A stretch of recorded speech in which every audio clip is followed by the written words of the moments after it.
Okay, Harvard referencing. Let's see what we have here. Okay, first of all, let's have a look at in-text citation. Okay, so we have in-text citation, which is basically providing citation while you're writing, and then we have bibliography, which is what you write at the end. Okay, we have 4 different types of in-text citation. If there is one author, just put the surname and the year. If it's 2 or 3 authors, you put Smith and Jones and then the year. If it's 3 authors, you put Smith, Jones, and Davis and the year. But if it's more than 3 authors, you put et al. And the year. That's it. This is for in-text citation. So, if you're using a direct quote, not only you should put the surname and the year, you need to mention the page number as well. If it's only 1 page, you put page 13. If it's more than 1 page, you put the surname, the year, and page 12 to 14. Okay.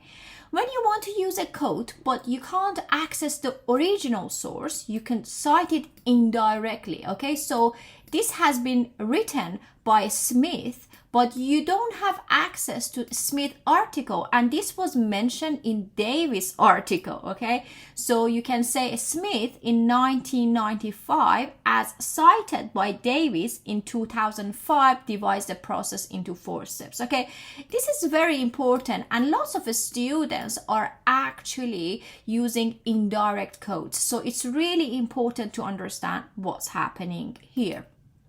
Okay, if there's no page number, then make sure that you add the paragraph number. For example, if you find something from Google, then put Google 2019. And if it's a short article, put just a paragraph because it's easy to find out where the paragraph is about. If it's a long article, put the name, for example, Scribner or Google, put the year, and then put, for example, under Harvard reference list. Okay, so basically put the subheading of that section.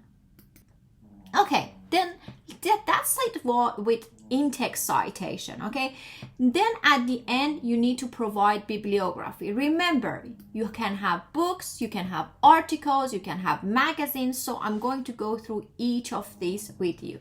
If it's a book, at the end of your article in your bibliography, you write the author's surname, their initial, the year, the name of the book, the title name, and then the publisher, the city and the publisher. Okay, so you can find it on Google Scholar. Basically, if you choose an article and then click on it, Harvard referencing, it will provide this kind of bibliography for you. Okay, with a journal, it needs to be author name, article title, journal number, which volume, and page range. Okay, you don't need to write these things yourself. Google Scholar will create it for you if it's a book or an article. Okay, but with a website, usually you need to provide the referencing in the bibliography yourself. Okay, so again, you put the author's surname or whatever it is. For example, if it's Google, put the Google, put the year, okay, and then the page title, and then this is important, available at, and then basically copy and paste the link. And it's very important. Sometimes the students don't do this. When was it accessed? For example, it was accessed in 29th of April in 2020. Lots of the time the students don't put the access or don't put the website's availability.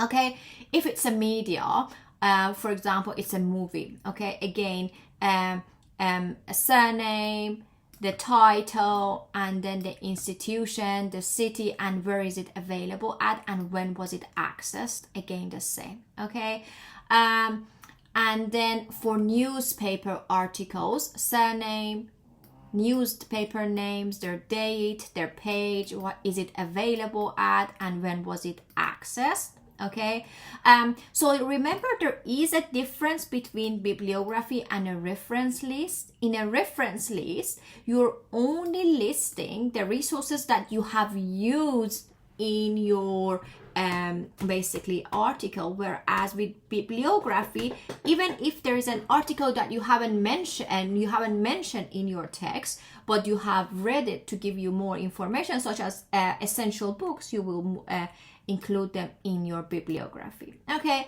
a common mistake that students are making here, that I've seen it a lot, is that they write it like this. Okay, so they put this one like this. Okay, so if it's in the text, you need to put Smith, and then in here you need to put the year, and then argues that. If it's at the end of the sentence, then you can put Smith 2019 at the end of sentence. Okay, but if it's at the beginning or in the middle of the sentence, they should be different from each other. Another very common mistake that I've seen students are making is that their bibliography is not according to alphabet and is not divided into article sections, basically book sections, media sections. Okay, so make sure that you do that. Okay, I think this is helpful for you. Good luck with your referencing. I know it's quite boring. Bye.